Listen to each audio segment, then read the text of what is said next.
नमस्कार मंडळी, स्वागत आहे तुमचं आमच्या चॅनलमध्ये।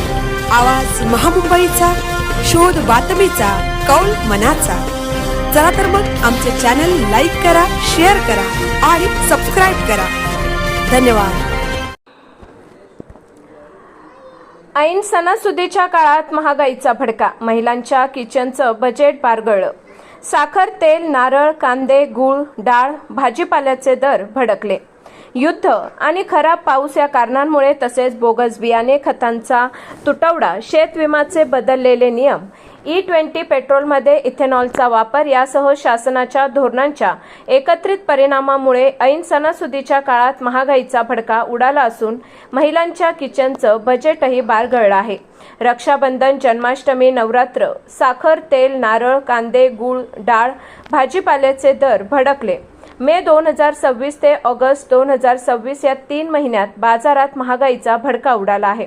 साखर 42 रुपयेवरून 65 रुपये ते 90 रुपये किलो झाली आहे। साखरेच्या दरात दुपटीने वाढ झाली आहे। सूर्यफूल रिफाइंड तेल 135 ते 145 लिटर ते रुपये 185 ते 192 लिटर झाले आहेत। सरासरी 50 रुपयाने दर वाढले आहेत। 20 ते 30 रुपयाला मिळणारा नारळ 50 ते 70 रुपयांना मिळत आहे।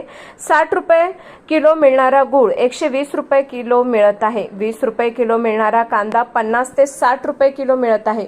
80 रुपये किलो मिळणारी चना डाळ 120 रुपयांना मिळत आहे। तसेच तुरडाळ, मूगडाळ, तांदूळ, गहू, वाल, काबुली चना, चवळी, वाटाणे, मूग, मटकी यांच्या दरातही 30 ते 40% वाढ झाली आहे।